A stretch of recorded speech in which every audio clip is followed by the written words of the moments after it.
Waalaikum warahmatullahi wabarakatuh. Innal hamdalillah nahmaduhu wa nasta'inuhu wa nastaghfiruh wa na'udzu billahi min shururi anfusina wa min sayyiati a'malina. Man yahdihillahu fala mudilla lahu wa man yudlil fala hadiyalah. Wa asyhadu an la ilaha illallah wahdahu la syarika lah. Wa asyhadu anna Muhammadan abduhu wa rasuluh. Ya ayyuhalladzina amanu taqullaha haqqa tuqatih wa la tamutunna illa wa antum muslimun.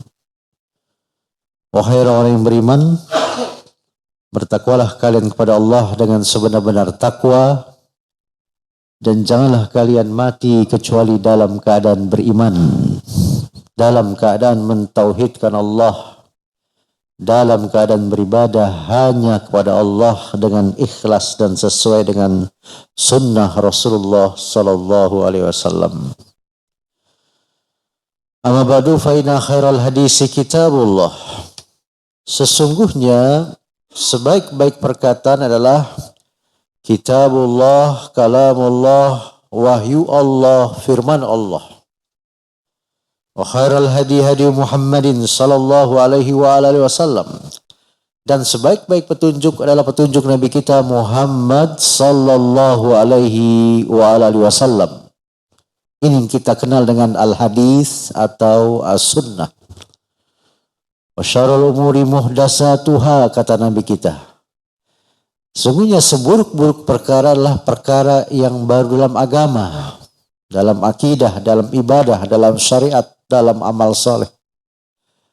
Wa kulla muhdatsatin bid'ah, dan setiap perkara yang baru dalam agama tadi Nabi kita yang mulia katakan, sabdakan sebagai bid'ah. Wa kulla bid'atin dolalah, dan setiap bid'ah adalah sesat. Wa kulla dolalatin finnar, dan setiap kesesatan tempatnya di neraka. Silakan Pak. Waalaikumsalam warahmatullahi wabarakatuh. Alhamdulillah Bapak-bapak dan Ibu sekalian, mobil khusus jamaah tetap Masjid Az-Zumar dan masjid-masjid sekitarnya yang kami cintai dan kami muliakan karena Allah. Kita tentu saja senantiasa bersyukur pada Allah Tabaraka wa Ta'ala atas segala limpahan rahmat, karunia, serta nikmat-nikmat yang besar, terutama nikmat iman, nikmat Islam, dan nikmat sehat. Termasuk juga nikmat keamanan, ketentraman, kedamaian negeri kita yang sama-sama kita cintai ini. Sehingga kita bisa terus mentauhidkan Allah, beribadah hanya kepada Allah, beramal soleh, dan melakukan kebaikan-kebaikan yang banyak, yang semua itu sebagai bekal kita untuk menuju kampung akhirat. Tidak lupa kita doakan para pemimpin-pemimpin negeri ini dan seluruh rakyat Indonesia agar senantiasa terus diberikan taufik dan hidayahnya oleh Allah Tabaraka wa Ta'ala. Tidak lupa juga kita doakan orang-orang tua kita, sahabat kita, keluarga kita, tetangga kita yang sedang sakit, baik yang terbaring di rumah sakit ataupun yang ada di rumah dan dimanapun berada, agar Allah angkat penyakitnya dengan kesembuhan tanpa sedikit pun bekas. Allahumma amin. Bapak Ibu, tema kita pada subuh hari, pagi hari yang berbahagia ini adalah 6 alam kehidupan manusia. Kita pada hari ini tidak terasa berada di alam ketiga. Tentu setelah sebelumnya kita ada di alam ruh. Kemudian kita berpindah ke alam rahim. Dan kita tidak ingat 2 alam itu. Yang ketiga hari ini kita ada di alam apa namanya Bapak Ibu? Dunia. Tempat kita beramal saleh, tempat kita meladang, mengumpulkan pahala sebanyak-banyaknya dengan kita mentauhidkan Allah, menjauhi syirik, menghidupkan sunnah-sunnah Nabi, menjauhi bid'ah, menghidupkan ketaatan-ketaatan kita kepada Allah dan Rasulnya, menjauh segala macam kemaksiatan. Ketaatan seperti kita salat, puasa, zakat, haji, umroh, berbakti pada orang tua, sedekah, salat sunnah, baca Quran, berzikir, bersalawat yang sesuai dengan sunnah Nabi, bukan yang mengarang-arang. Kemudian kita berbakti pada orang tua, menjauhi durhaka kepada orang tua, menolong yang sakit, membantu yang miskin, dan seterusnya. Itu ketaatan-ketaatan yang kita bisa kerjakan yang luas sekali. Dan hanya kita bisa beramal itu di dunia. Karena di alam keempat yang disebut dengan alam barzah nanti kita ini, mau tidak mau, suka tidak suka, senang tidak senang, setuju tidak setuju, kita pasti mati. Allah berfirman, kullu nafsin za'iqatul maut. Setiap yang berjiwa pasti akan merasakan apa, Bu? Mati. Wa innama tuwaffawna ujurakum yaumal qiyamah. Dan sesungguhnya balasan-balasan itu semuanya akan disempurnakan pada hari kiamat.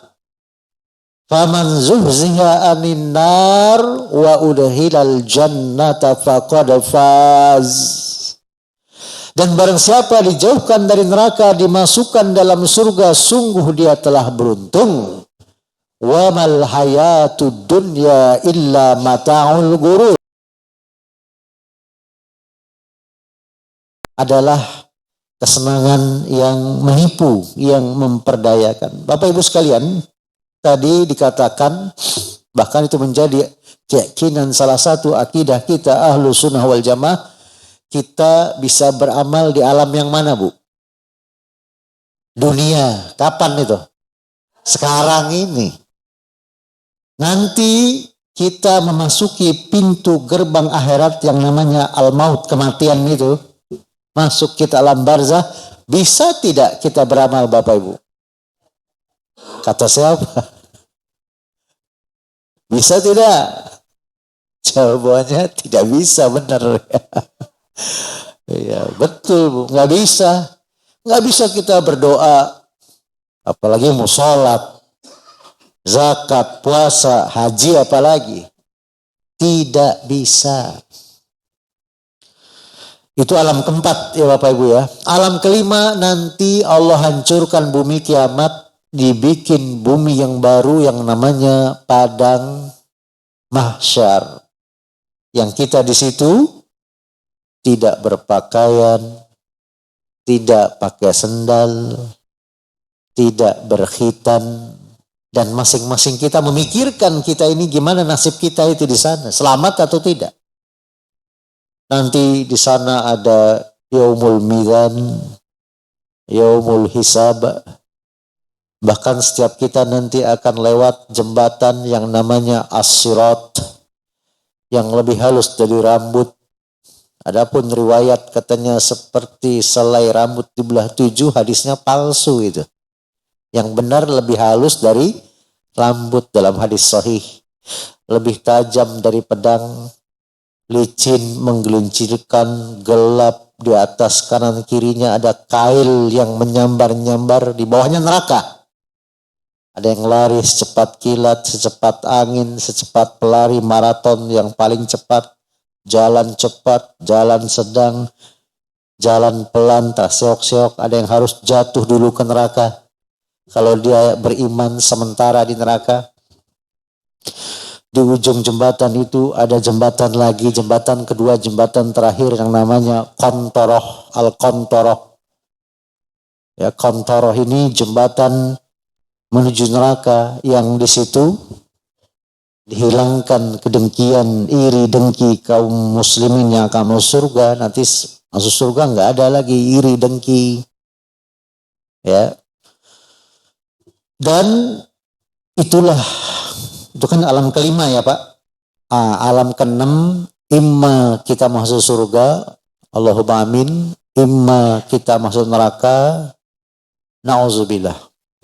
Ya, itu 6 alam kehidupan yang umumnya kita akan lalui. Nah, izinkan kami Bapak Ibu sekalian, kita yang hadir ini masih hidup atau sudah meninggal Bapak Ibu? Pertanyaannya aneh ya. Masih hidup atau sudah meninggal Bapak Ibu? Masih hidup.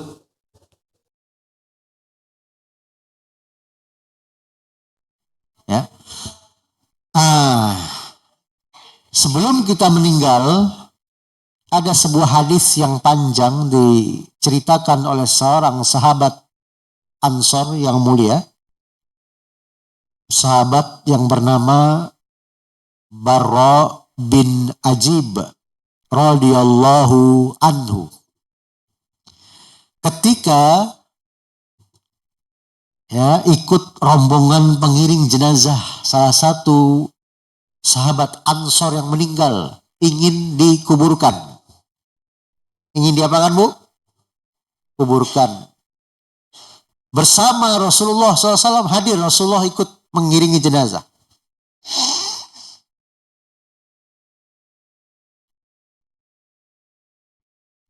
Ternyata sampai di kuburannya belum digali.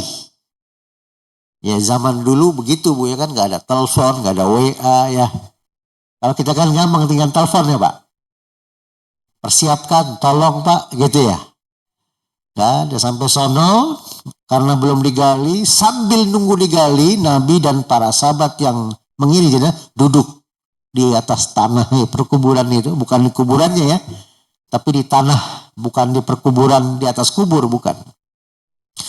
Sambilah di situ Nabi bercerita tentang perjalanan ruh seorang mukmin dan ruh seorang kafir. Ini yang mau kita ceritakan, yang mukmin dulu apa kafir dulu, Bu? Yang enak-enaknya dulu ya. Kalau Bapak yang mana Pak? Terserah Ibu. Baik, yang mukmin dulu. Bapak sekalian, orang-orang beriman yang meninggal dunia, mudah-mudahan kita di dalamnya, amin Allahumma amin. Ketika kita sakaratul maut, kita akan melihat para malaikat sejauh mata memandang di ujung sana, begitu di ujung hadapan kita. Para malaikat itu turun. Ini cerita Nabi yang tadi sedang menunggu digali kubur tadi ya. Para malaikat turun, wajahnya ceria, cerah, menyenangkan dilihatnya. Sebagian membawa kain kafan dari surga, sebagian membawa parfum dari surga. Ya, segera para malaikat mendekati orang yang meninggal ini. Cuman kan dia nggak bisa cerita Bapak Ibu, karena dia sakaratul maut, nggak sempat cerita orang yang di sisinya. Lalu diperintahkan ruh itu keluar dengan tenang seperti keluarnya air dari mulut teko. Seret. Ya. Secepat kilat dibungkus ruh itu dengan kain kafan. Dari mana? Dari surga. Dikasih parfum wangian dari surga. Lalu diajak ruh tadi terbang ke langit pertama. Para malaikat maut dan kawan-kawannya mengucapkan salam kepada para malaikat yang ada di langit pertama. Dijawab salamnya. Kemudian para penduduk malaikat di langit pertama, ruh siapa ini, harum sekali, semerbak memenuhi langit ini, wanginya.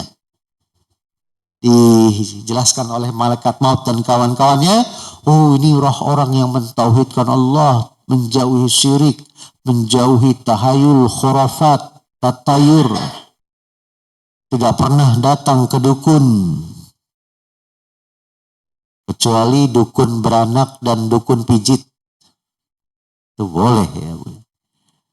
Tidak pernah durhaka sama orang tua, tidak pernah pakai jimat-jimat.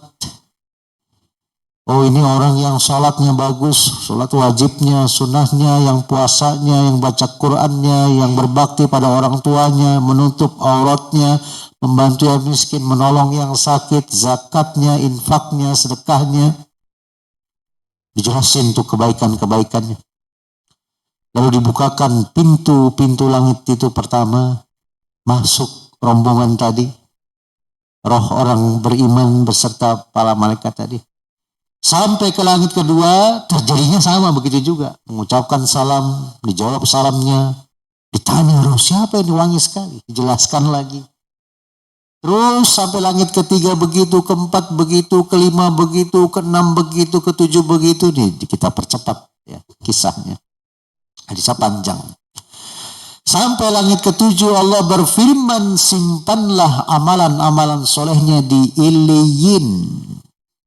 Iliyin itu tempat penyimpanan amal soleh, adanya di langit ketujuh. Sebagian ulama tafsir menjelaskan tidak jauh dari Masjid Baitul Ma'mur, masjidnya para malaikat. Yang dalam hadis sahih, semenjak Allah menciptakan langit dan bumi ini, 70.000 malaikat tersebut sholat di dalam Baitul Ma'mur. Setelah selesai sholat, pergi, nggak pernah kembali lagi. Besoknya 70.000 lagi, bukan yang kemarin. Begitu terus sampai sekarang, sampai kiamat. Lalu Allah berfirman, kembalikanlah rohnya ke alam barzah. Bapak Ibu, alam barzah tidak harus ada di kuburannya. Karena ada orang-orang yang meninggal tidak dikubur. Ada gak Bapak Ibu? Ada, contohnya. Ada orang, iya, contohnya itu ya. Yang lain contohnya, misalnya ada naik pesawat, pesawatnya meledak, tulang dan dagingnya hancur, jatuh ke laut, dimakan ikan, dikubur gak tuh?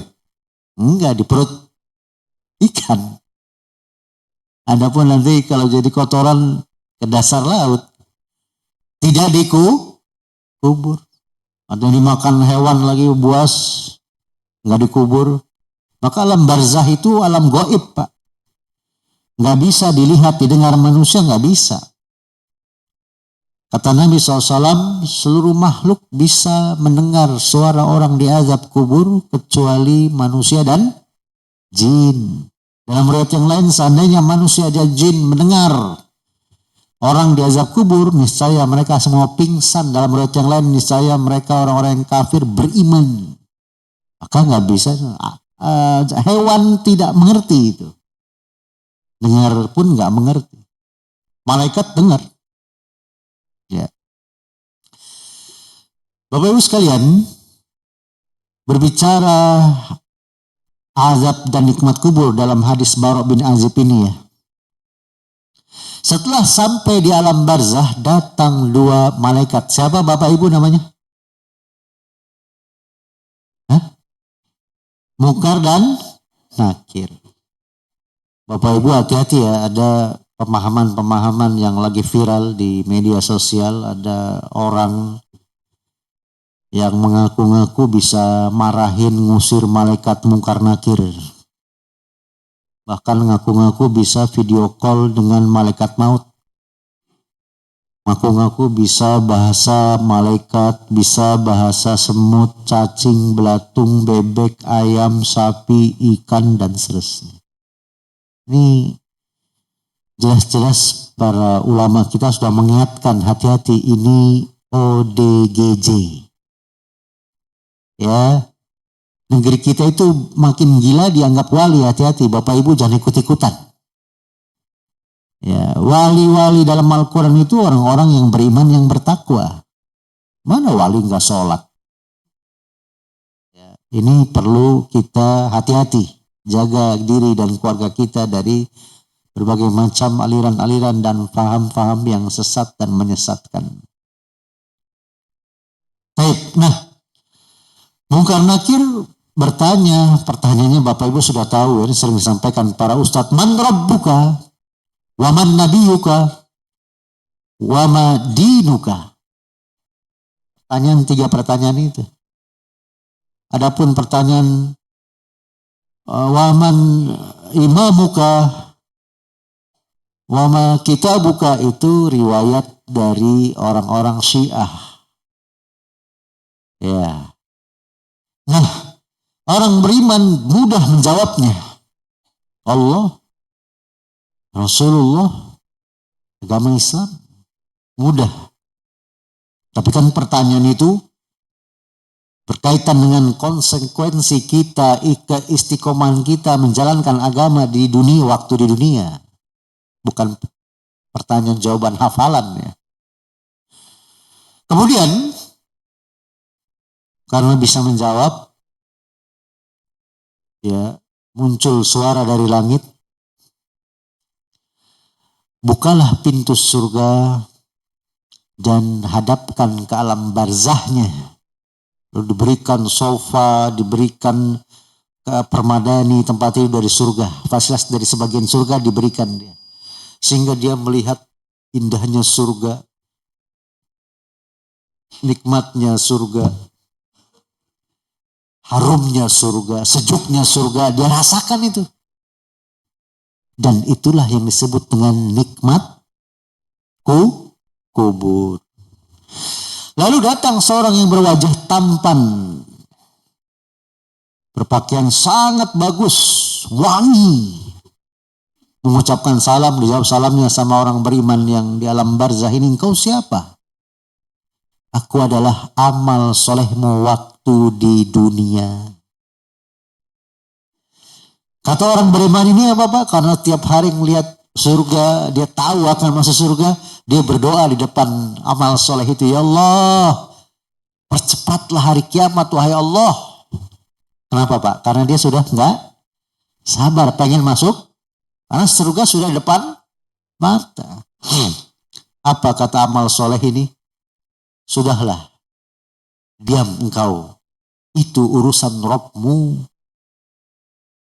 Nikmati saja apa yang telah Allah janjikan kepada engkau. Itulah nikmat kubur. Adapun perjalanan ruh orang yang kafir, ketika dia sakaratul maut, sama sejauh mata memandang dia melihat para malaikat turun, tapi dengan wajah yang kusam, gelap dan menyeramkan, membawa kain kafan dari neraka dan wewangian dari neraka.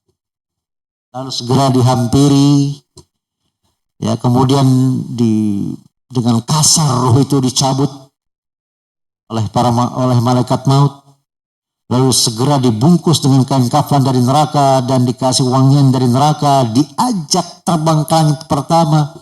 Malaikat maut mengucapkan salam, dijawab salamnya, tapi para malaikat di langit pertama mengatakan, siapa ini? Bau busuk sekali, mengganggu penciuman kami. Oh, dijelaskan ini ruh orang yang menyembah selain Allah. Oh, ini ruh orang yang menyembah patung, menyembah ini, menyembah itu, menyembah pohon, menyembah matahari, bulan, bintang, kuburan, keris, menyembah ular, hewan, dan seterusnya. Dijelaskan. Oh, ini dia datang ke dukun begini begitu. Udah durhaka pada orang tuanya. Disebutkan keburukan-keburukannya. Tapi pintu-pintu langit itu dibuka atau tidak Bapak Ibu? Kalau orang beriman kan tadi dibuka. Kalau orang kafir tidak dibuka. Dan inilah maksud dari firman Allah dalam surat Al-A'raf, surat ke-7 ayat 40.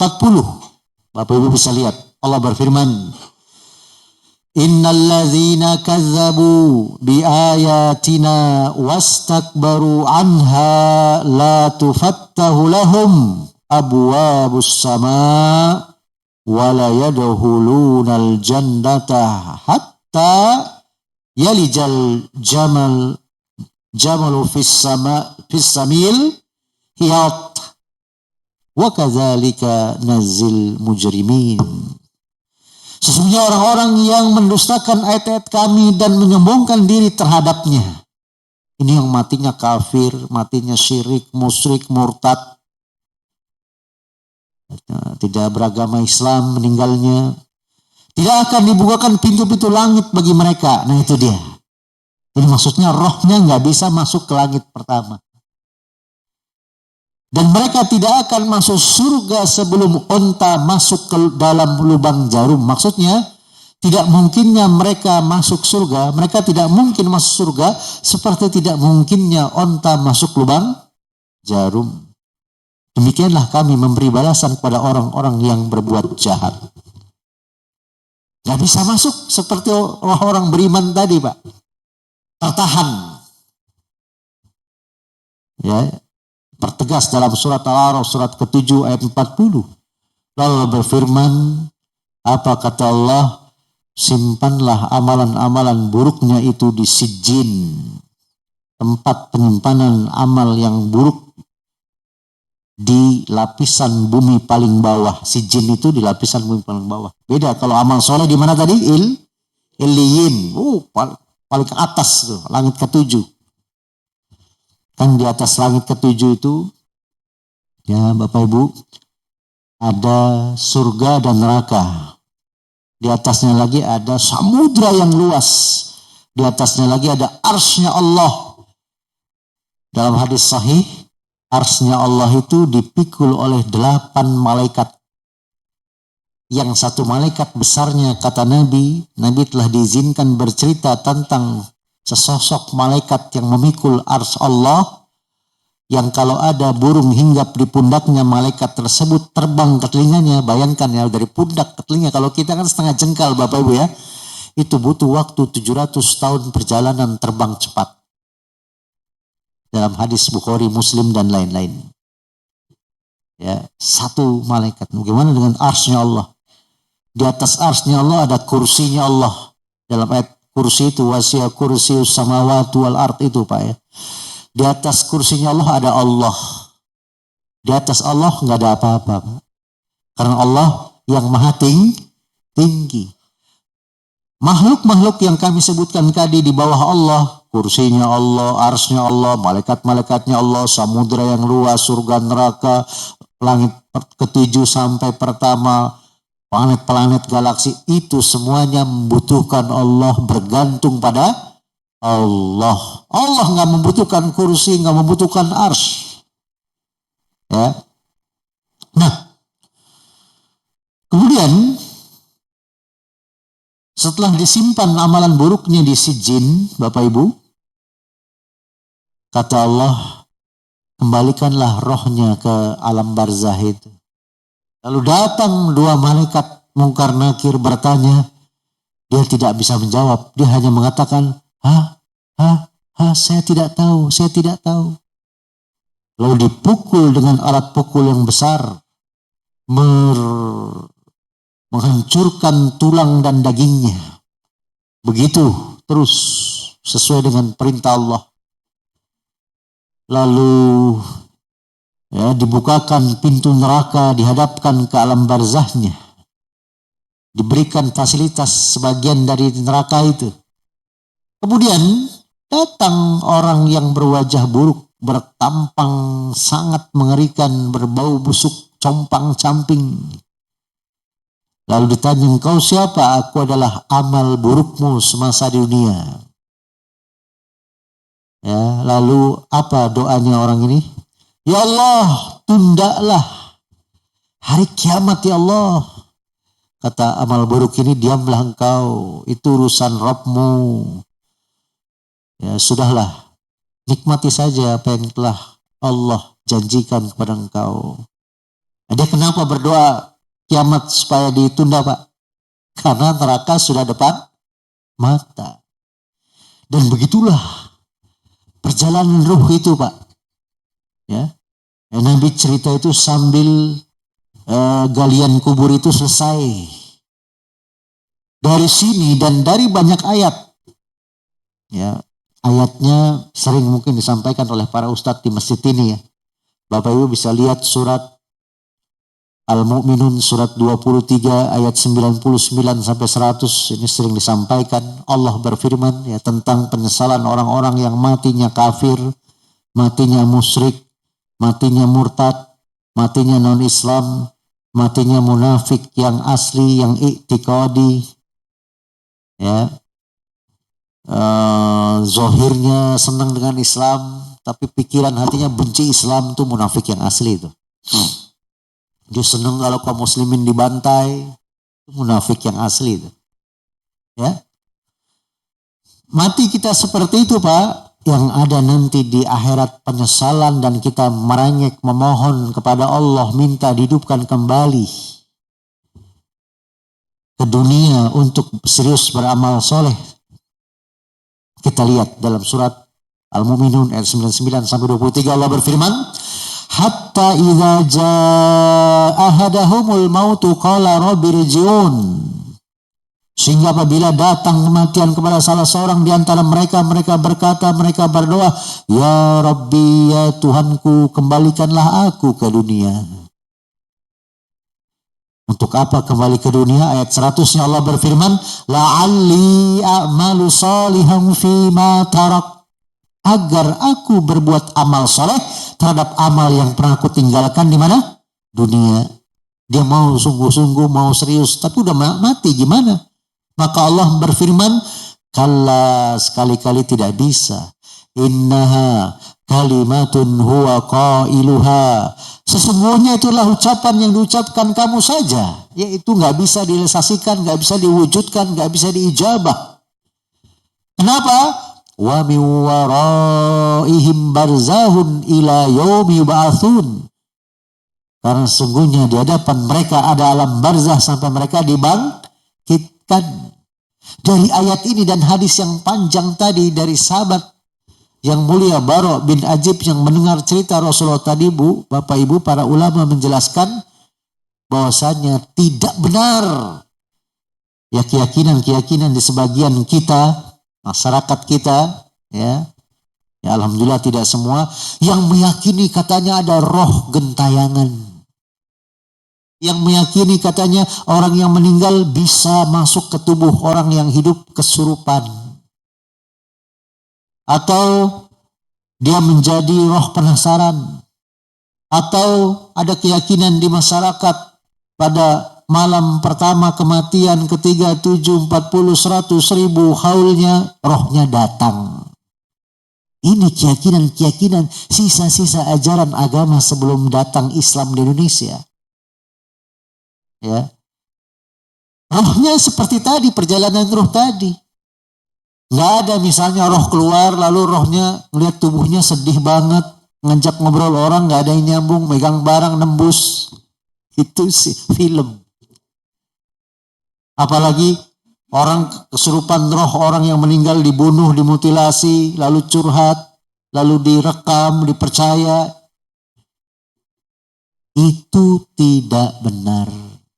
Semua orang meninggal bagaimanapun cara kematiannya ada di alam barzah. Bapak Ibu bayangkan kalau dia rayapan, gentayangan, itu mungkar nakir nungguin dia, berarti mana ini orang mau ditanya. Ngerjain mungkar nakir itu namanya. Pelecehan besar-besaran kepada malaikat mungkar nakir. Tidak benar. Tidak benar. Terus kalau begitu itu apa yang menyerupai orang yang meninggal? Orang sama kok Pak. Mukanya sama, ubannya sama, bajunya sama, suaranya sama, teralatnya sama, kebiasaannya sama, kesukaan makan khusus sama. Siapa itu? Itu yang disebut dengan jin korin.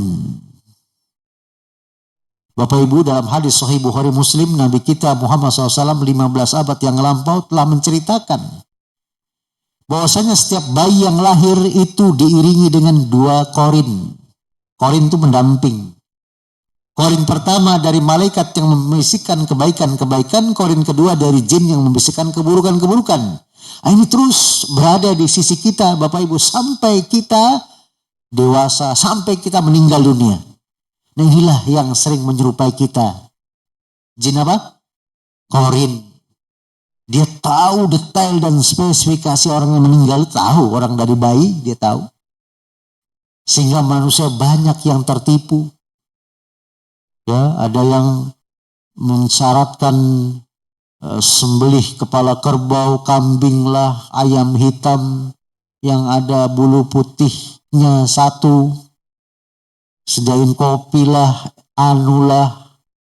Hati-hati itu. Ibu bapak dikerjain jin korin. Orang yang sudah meninggal semua ada di alam barzah. Alam kebarzah tadi alam keberapa bapak ibu? Hah? Empat. Nah setelah ini nih. Ya kita yang hidup sekarang ini kan mau tidak mau, suka tidak suka, ya bapak ibu ya. Setuju tidak setuju pasti akan mati karena dunia ini tidak abadi. Yang abadi di akhirat. Nabi pernah mengibaratkan dunia dengan akhirat itu seperti seorang mencelupkan jarinya di lautan. Diangkat jarinya itu.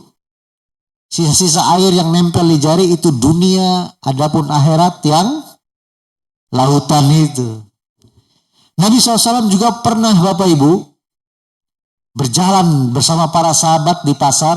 Lalu ketemu seekor bangkai kambing kecil yang kupingnya cacat. Udah bangkai kambing kecil kupingnya cacat. Kata Nabi kepada para sahabat, aku akan menjual kambing ini kepada kalian. Siapa yang mau beli?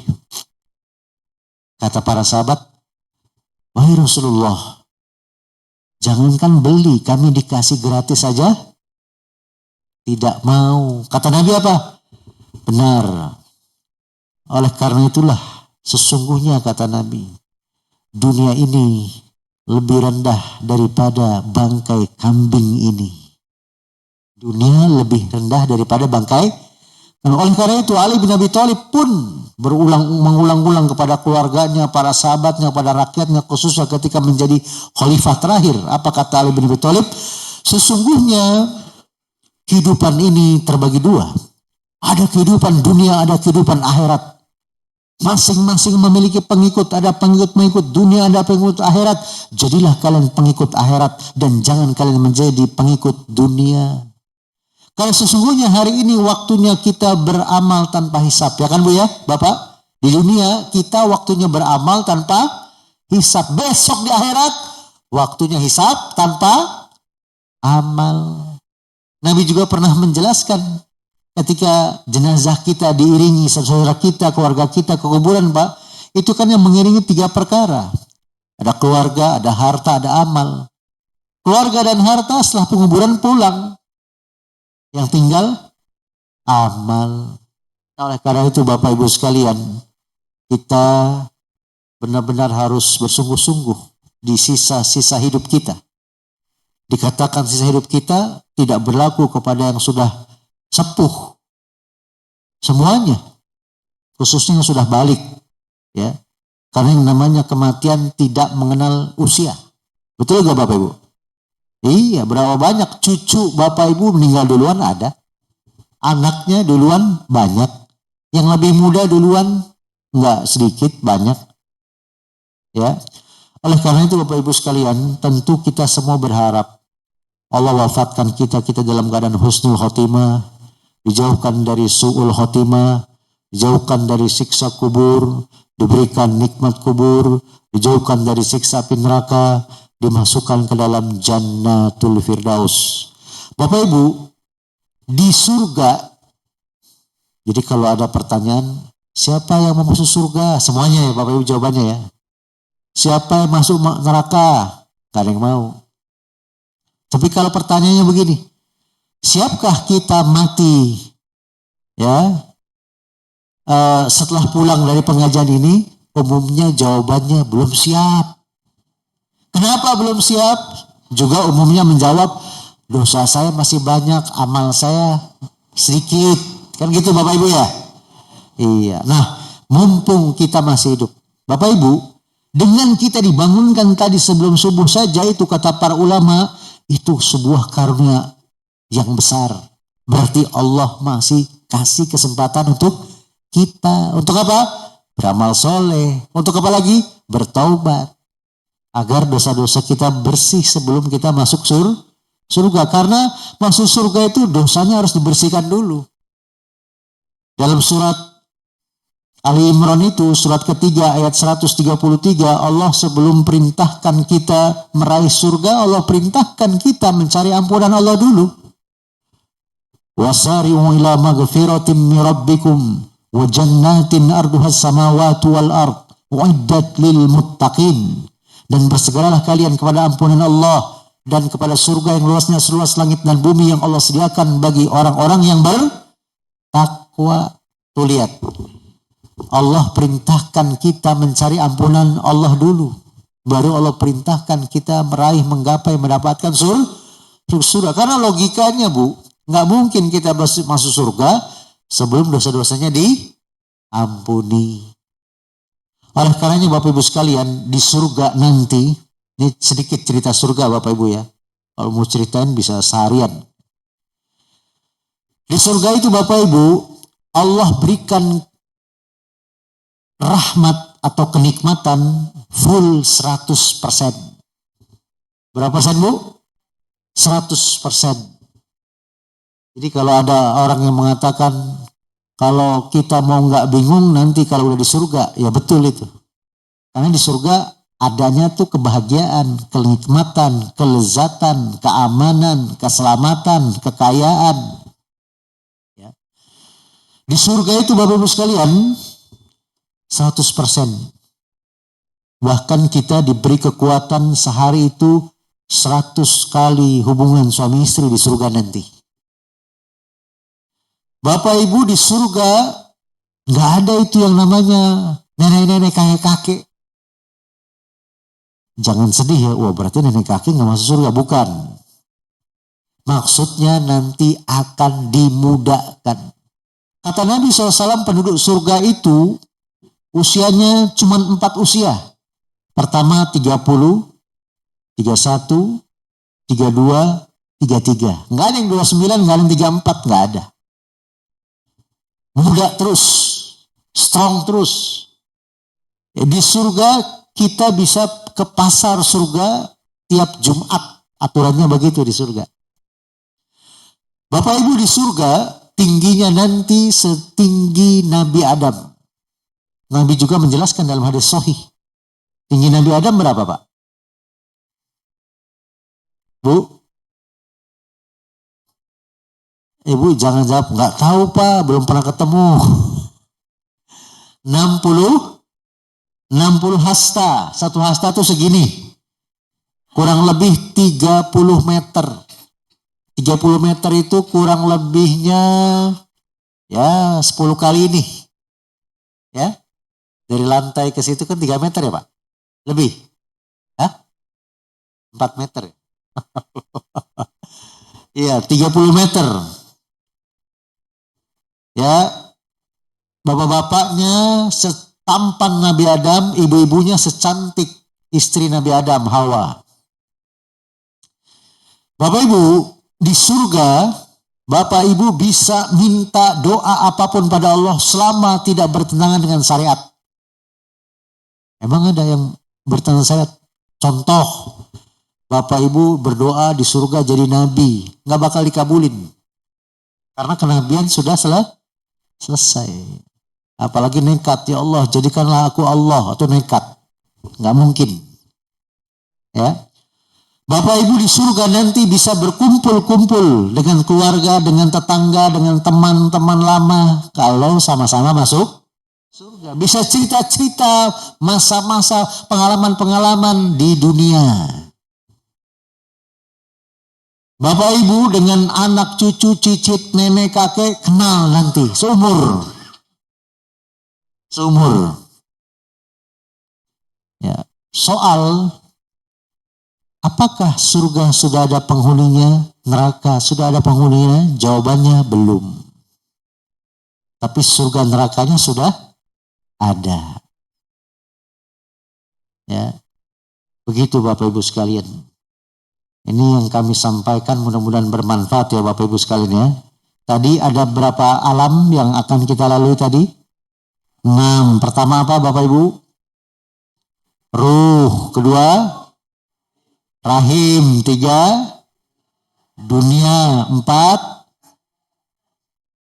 barzah. 5, padang mahsyar. 6, surga atau neraka.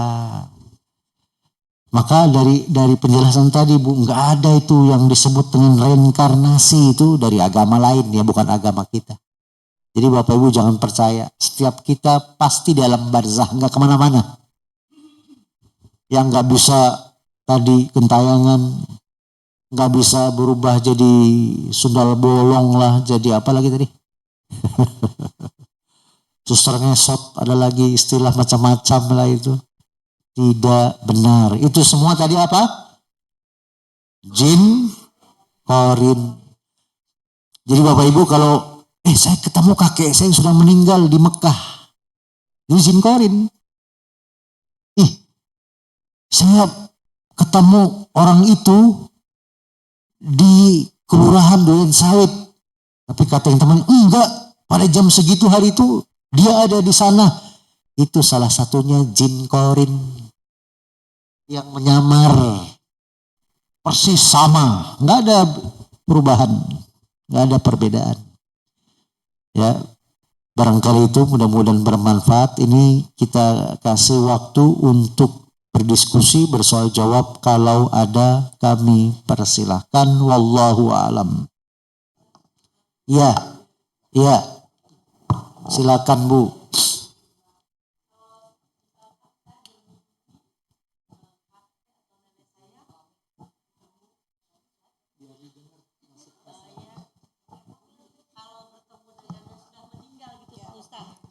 Enggak, saya keluarga atau sanak saudara.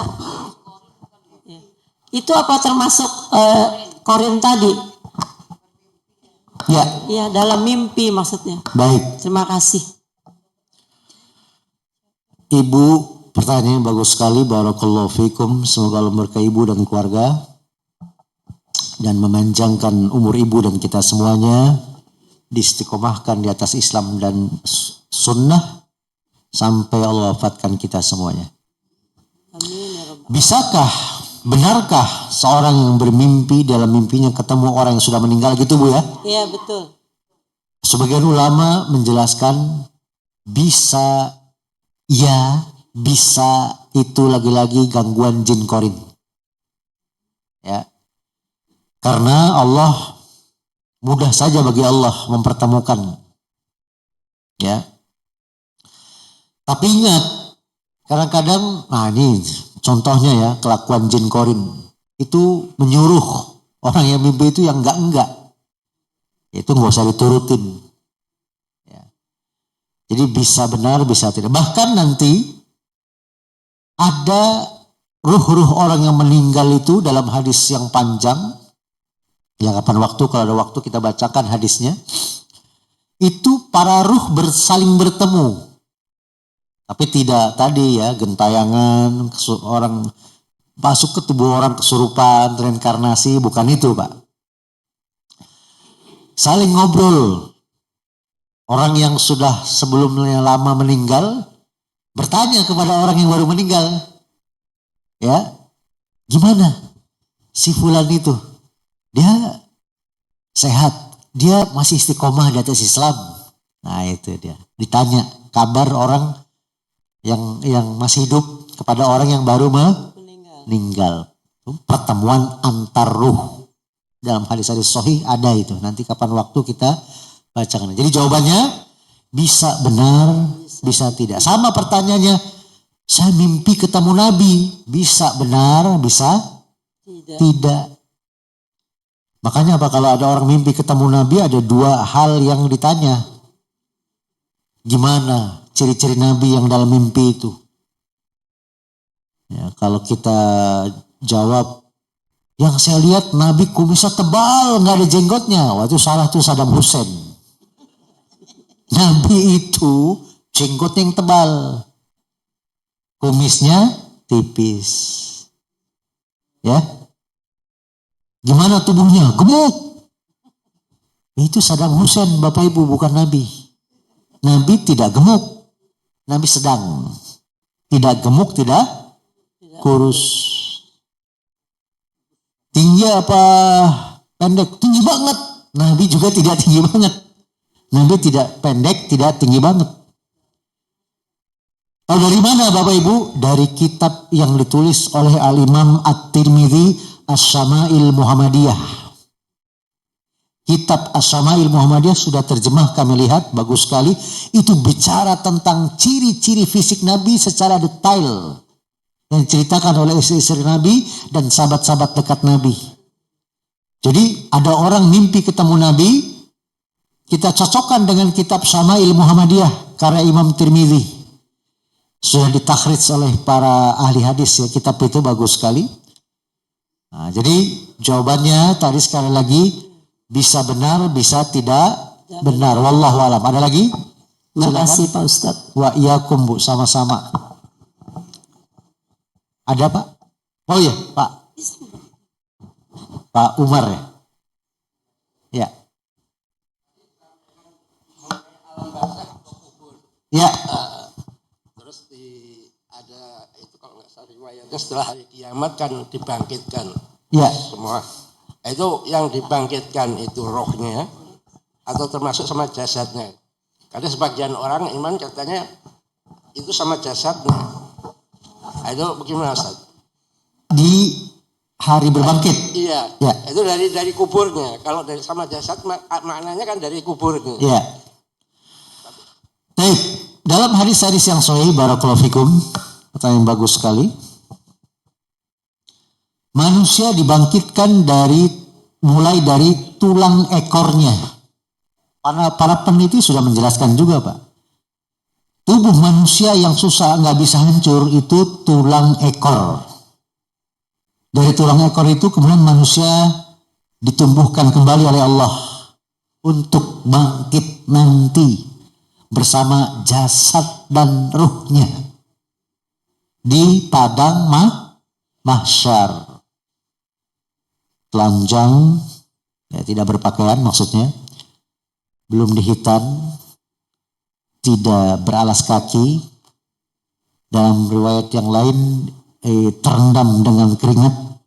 Ada yang terendamnya hanya setelapak kaki, semata kaki, sebetis, selutut, dan seterusnya. Yang tenggelam ada. Bergantung pada amal-amalnya di dunia.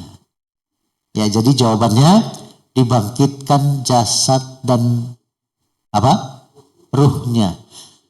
Paling perbedaan ulama tentang ketika mendapat siksa kubur, itu yang disiksa ruhnya saja atau ruh bersama jasad. Jawabannya terkadang itu dikembalikan kehendak Allah, disiksa ruhnya saja atau jasad dan ruhnya. Wallahu a'lam. Tapi kalau bangkit nanti di padang mahsyar itu jasad dan ruhnya. Wallahu a'lam. Ada lagi? Ya. Assalamualaikum warahmatullahi wabarakatuh. Waalaikumsalam. Pak siapa Pak? Saya Alex Pak. Alex. Hah? Pak Alex. Namanya bawa dari Eropa ya? Dari barat Pak, Sumatera Barat. Oh, Sumatera Barat. Iya, saya punya orang sana juga namanya ke barat-baratan, namanya Hans. Ya, silakan Pak. Iya Pak Ustadz, terima kasih atas pencerahan pagi hari Ya. ini. Kami akan menanyakan yang bikin penasaran dari masa Baik. sekolah dulu. Ya, Bahwasanya kalau misalnya ada muslim atau yang mau meninggal itu dari kaki Pak Ustadz. Prosesnya seperti itu. Tapi apabila misalnya ada yang kecelakaan tabrakan, itu apakah melalui proses itu Pak Ustadz? Terima kasih. Assalamualaikum warahmatullahi wabarakatuh. dari sekolah kelas berapa itu? Pak Alex. Hafizakumullah wa hayakumullah. Semoga Allah menjaga Bapak dan keluarga dan kita semuanya dan memanjangkan umur Bapak dan kita semuanya. Kami pribadi tidak mengetahui bahwasanya di kitab-kitab ulama ya Pak, meninggal itu dari kaki dulu. Roh dicabut itu. Yang ada roh dicabut Mata mengikuti kemana roh dicabut. Mata kita. Ada yang ke kanan, ada yang pandangan mata ke kiri, ada yang ke atas, ada yang ke bawah. Rata-rata ke atas. Tapi kalau yang dari kaki tadi, kami tidak mengetahuinya. Wallahu a'lam. Dan dalilnya pun kami tidak tahu. Barangkali kalau bapak-bapak ada yang tahu bisa beritahu kami.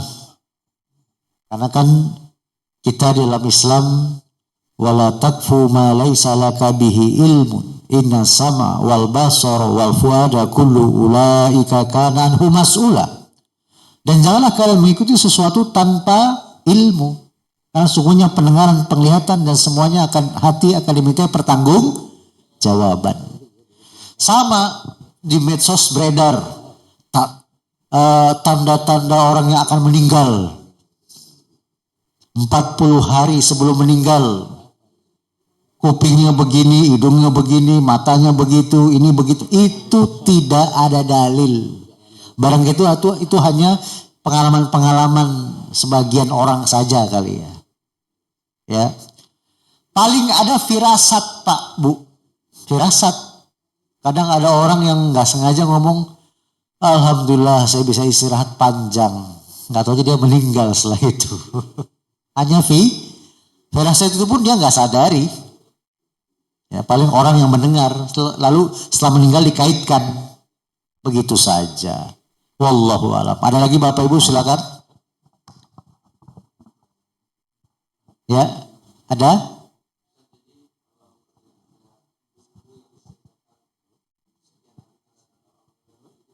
Iya, itu kan hanya pengalaman, nggak ada dalil. Ya, kecuali dia bisa mendatangkan dalil dari kitab-kitab hadis dan penilaian para ulama hadis, menilai misalnya hadisnya sahih, hasan, kita iakan. Kalau nggak ada, ya itu hanya sekedar penelitian atau pengalaman-pengalaman saja itu. Bisa benar, bisa tidak. Iya Pak.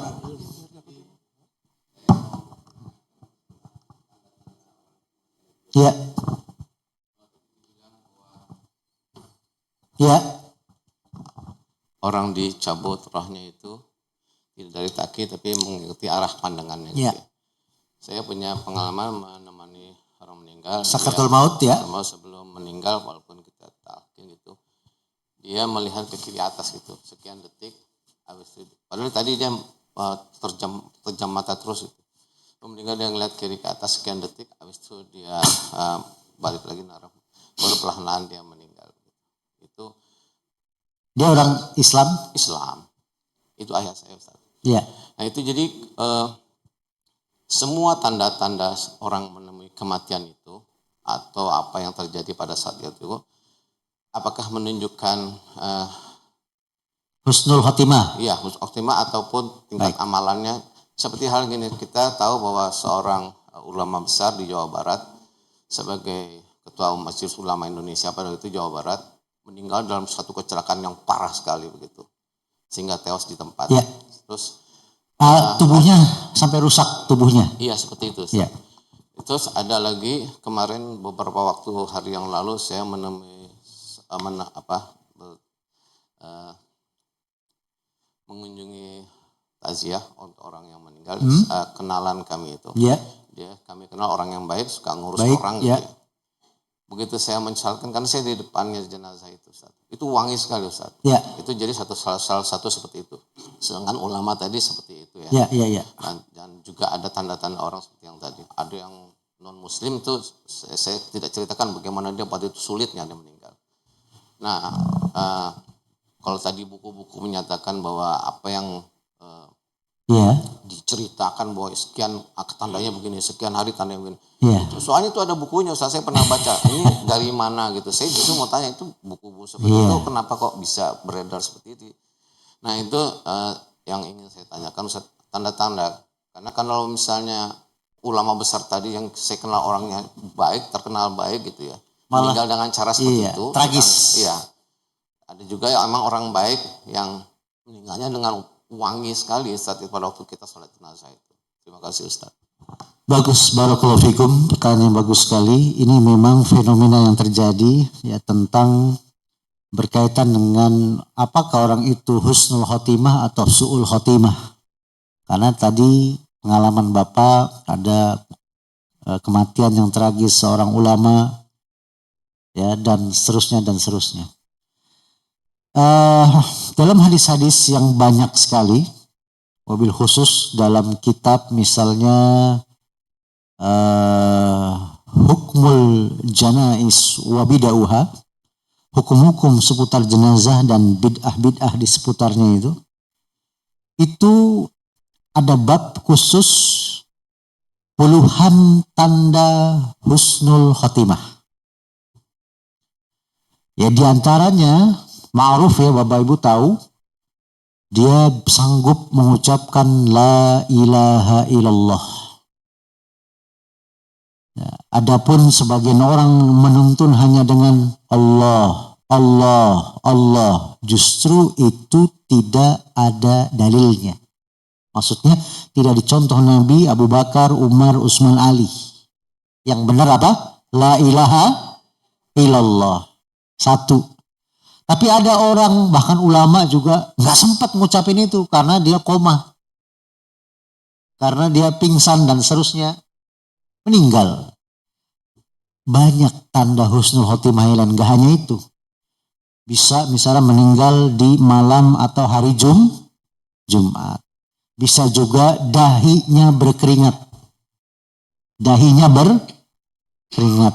Bisa juga karena melahirkan, meninggal. Itu udah husnul khotimah. Bisa juga karena tertimpa bangunan dalam hadis-hadis. Ini saya ringkas saja. Bisa juga karena kebakar, tenggelam. Jadi ketimpa bangunan sudah, ya. Barangkali kecelakaan termasuk ketimpa bangunan. Ketimpa benda begitu. Kemudian ketika menjaga perbatasan negeri, dia dibunuh musuh. Kemudian ketika sedang ibadah, dalam hadis yang lain karena sakit perut meninggal, itu husnul khotimah juga. Sakit jantung, sakit paru-paru, ada hadisnya itu. Dan lain-lain. Maka yang diceritakan tadi, ada seorang yang kita tahu baik, soleh, berilmu, meninggal cara tragis, itu bukan pertanda dia su'ul khotimah. Karena Utsman bin Affan yang jelas ahlul jannah, meninggalnya diapain, Pak? Bunuh. Umar juga lagi mimpin sholat subuh, ditusuk. Itu ahlul jannah. Ya. Seperti itu, Pak, ya. Nabi siapa, Pak, yang dibelah dua? Zakaria, ya. Apa kita katakan sul khotimah? Tidak. Tidak, ya. Jadi sama kayak misalnya ada orang kaya, ada orang miskin. Kaya itu bukan pertanda dimuliakan Allah. Kalau hartanya tidak dipergunakan di jalan Allah. Miskin bukan pertanda dihinakan Allah. Apalagi dia miskin tapi bertakwa. Sama dengan kematian tadi.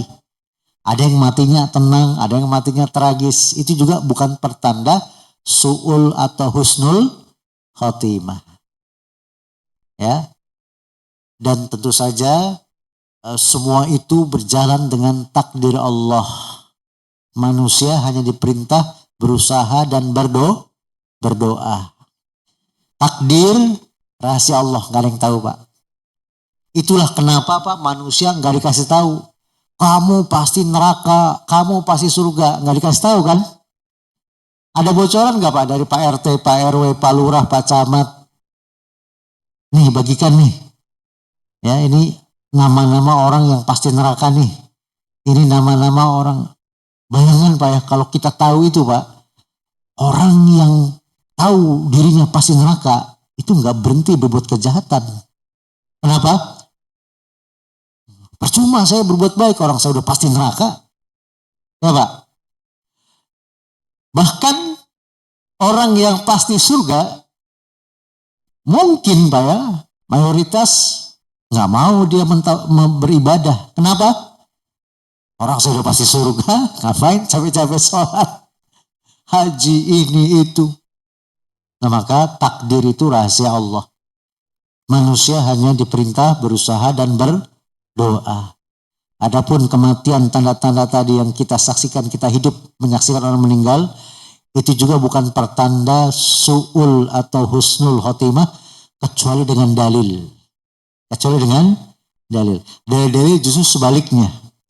Orang yang meninggal karena tadi itu para sahabat juga justru itu husnul khotimah. Wallahu a'lam. Kita serahkan pada Allah Subhanahu wa taala. Ada lagi Bapak Ibu? Jadi kita nggak boleh berprasangka buruk terhadap cara Betul. seorang Iya. maupun caranya Ustaz. Betul sekali. Kita husnuzon. Pertama baik sangka kepada Allah, kedua baik sangka kepada saudara kita. Tapi baik sangkanya jangan berlebihan dan tanpa dalil. Saya contoh Bapak Ibu ya. Ada pendeta meninggal ya, di malam dan hari Jumat. Wih, pendeta ini husnul khotimah berarti. Enggak begitu konsepnya. Harus Islam. Harus apa Pak? Itu Pak Biksu meninggalnya senyum. Insya Allah husnul khotimah ya. Enggak, dia bukan Islam. Bukan Islam. Inna dina indallahil Islam. Sungguhnya agama yang diterima di sisi Allah hanya agama Islam. Wa may yabtaghi ghairal Islam dinan fala yuqbala minhu wa huwa fil akhirati minal khasirin. Dan barang siapa yang mencari agama selain agama Islam, sungguh agama itu di dunia sekali-kali tidak akan diterima, di akhirat dia termasuk orang yang sangat rugi. Wallahu alam. Ada lagi? Ya Pak. Insya Allah kita sampai maghrib kan Pak? Ya. Satu lagi Ustaz. Bismillahirrahmanirrahim. Assalamualaikum warahmatullahi wabarakatuh. Pak siapa namanya? Pak Burhan. Silakan Pak. Mendalanjuti dari sahabat saya Pak Alex bahwa orang meninggal tadi dari kaki ya Ustaz ya. Ya. Nah kalau saya baca surat Al-Qiyamah di sini Auzubillahi minasyaitonirrajim. Ayat berapa? Ayat 29. Wa tafatis saqu bisaq. Nah itu dari antara betis dengan betis Ustaz. Nah itu apakah dari situ Ustaz? Itu ayat sebelum sudahnya gimana bunyinya? Wa qila man raqa wa zanna annahu al-firaq wa tafatis saqu bisaq. Itu berbicara, Bapak lihat tafsir Ibnu Katsir, wallahu alam seingat kami berbicara tentang kejadian-kejadian pada hari kiamat. Bukan sakaratul mautnya. Iya. Al-Qiyamah itu surat keberapa? Al-Qiyamah. Surat ke? Berapa nih? Ayat 29 surat berapa nih? 75 sorry. Yang benar 25 Al-Furqan. Ini sudah bagus. 75 ayat 75 ayat 29. 27 28 29. Baik. Kita lihat 27 Keadaan manusia di saat sakaratul maut. ayat berapa tadi? 27 28 27 28 29.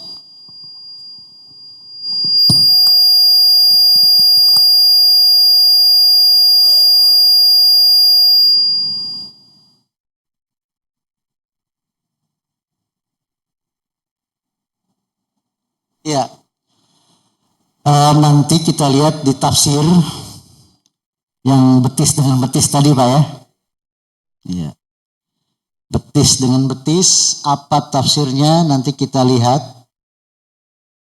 Kami mendapati di ayat-ayat yang lain itu tentang kejadian pada hari kiamat. Nah, tapi ini menjadi PR bagi kami, nanti kita lihat tafsir ya Pak. Saya lihat di rumah saya kitab tafsir Ibnu Katsir. Tafsirnya apa? Atau di sini ada kitab tafsir Ibnu Katsir gak? Gak ada ya.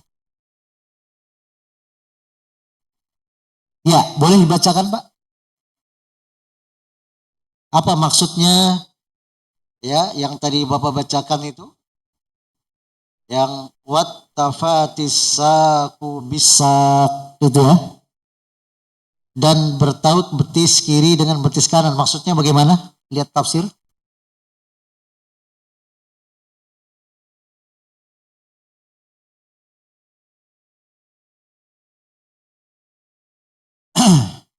Silakan. Itu tafsir Ibnu Katsir, Pak. Terima kasih. Ya, silakan. Syukran, jazakallah. Gimana, Pak? Dan dikatakan kepadanya, siapakah yang dapat menyembuhkan? Al-Qiyamah 27. Ikrimah telah meriwayatkan dari Ibnu Abbas bahwa makna yang dimaksud ialah dukun manakah yang dapat menyembuhkanmu. Hal yang sama telah dikatakan oleh Abu Khilabah. Sehubungan dengan makna firman-Nya dan dikatakan kepadanya, siapakah yang dapat menyembuhkan? Maksudnya adalah tabib yang dapat menyembuhkanmu. Hal yang sama dikatakan oleh Qatadah, Ad-Dahhak dan Ibnu Zaid. Ya. Ibnu Abu Hatim mengatakan telah menciptakan pada kami ayahku, telah menciptakan kepada kami Nasr ibnu Ali, Ya. telah menciptakan kepada kami Rauh ibnu Musayyab alias Abu Raja al-Karabi, telah menceritakan kepada kami Amr ibnu Malik dari Abu Jauza, dan Ibnu Abbas hubungan dengan makna firman-Nya dan dikatakan kepadanya, siapakah yang dapat menyembuhkan? Dikatakan bahwa siapakah yang akan membawa naik rohnya, apakah malaikat rahmat atau malaikat azab. Dengan demikian berarti ayat ini adalah menceritakan ucapan para malaikat, disebutkan pula dengan sanad yang sama dari Ibnu Abbas, sehubungan dengan makna firman-Nya dan bertaut betis kiri dan betis kanan, yakni betullah baginya dunia dan akhirat. Hal yang sama telah dikatakan oleh Ali ibnu Abu At-Talhah dan Ibnu Abbas, dan bertaut betis kiri dan betis kanan, yaitu akhir hari dunianya, bertemu dengan awal dari akhiratnya, sehingga bertemulah keadaan yang sangat berat dengan keadaan sangat berat lainnya, terkecuali bagi orang yang dirahmati oleh Allah Subhanahu wa taala, maka dia melewatinya dengan mudah dan tenang. Ikrimah telah mengatakan sehubungan dengan makna firman-Nya, bertaut betis kiri dan betis kanan, artinya perkara yang besar dengan perkara yang besar lainnya bertemu. Mujahid mengatakan bahwa bencana bertemu dengan bencana lainnya. Al-Hasan Al-Basri telah mengatakan sehubungan dengan makna firman-Nya dan bertaut betis kiri dan betis kanan, bahwa keduanya adalah betismu apabila ditautkan, Menurut riwayat lain yang bersumber darinya, kedua kakinya telah mati dan tidak lagi mampu menahan dirinya, padahal sebelumnya telah banyak berjalan dengan keduanya. Hal yang sama dikatakan oleh Sa'di dari Abu Malik, dan menurut riwayat lainnya lagi yang bersumber dari Al-Hasan, apabila kedua betis itu ditawarkan dan dibungkus dalam kain kafan. Adhak mengatakan sehubungan dengan makna firman-Nya, bertaut betis kiri dan betis kanan, terhimpunkan baginya dua perkara. Manusia mempersiapkan jenazahnya dan para malaikat mempersiapkan rohnya. Itu 27 satu panjang begitu. Iya. Sampai jam berapa? Tapi alhamdulillah syukron Pak. Nanti kami perdalam lagi. Yang jelas itu bukan waktu sakratul maut. Bahkan sebagian sahabat tabi'in tadi disebutkan itu bertemunya dua perkara besar, dunia dengan akhirat. Ya, wallahu a'lam. Jadi itu sementara. Insyaallah kita akan perluas pembahasan ini. Kalau Allah panjangkan umur kita, pertemuan kita kembali. Wallahu a'lam. Syukron Pak, tadi dibacakan panjang lebar tafsir Ibnu Katsir yang memang tidak ada keterangan ruh ditarik dari kaki. Jadi itu kiasan yang akan dijelaskan panjang lebar oleh mufassirin dari kalangan sahabat, tabi'in dan tabi'in. Wallahu alam. Kita masih ada waktu 4 menit, silakan Bapak Ibu. Bapak Ibu mau ke pasar ya Ibu ya?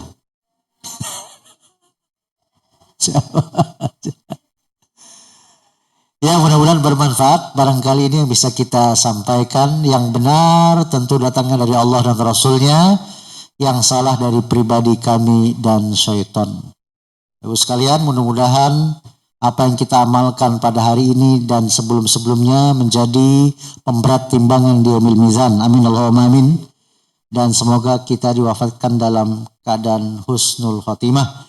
Allahumma shalli ala Muhammadin wa ala ali Muhammadin kama shallaita ala Ibrahim wa ala ali Ibrahim innaka Hamidum Majid. Wa barik ala Muhammadin wa ala ali Muhammadin kama barakta ala Ibrahim wa ala ali Ibrahim innaka Hamidum Majid. Allahumma ighfir lil muslimina wal muslimat wal mu'minina wal mu'minat al ahya'i minhum wal amwat innaka sami'un qarib. Rabbana atina fid dunya hasanah wa fil akhirati hasanah wa qina adzabannar. Subhana rabbika rabbil izzati amma yasifun wa salamun alal mursalin walhamdulillahi rabbil alamin. Wa akhiru da'wana subhanaka Allahumma hamdika asyhadu an la ilaha illa anta astaghfiruka wa atubu ilaik. Assalamualaikum warahmatullahi wabarakatuh.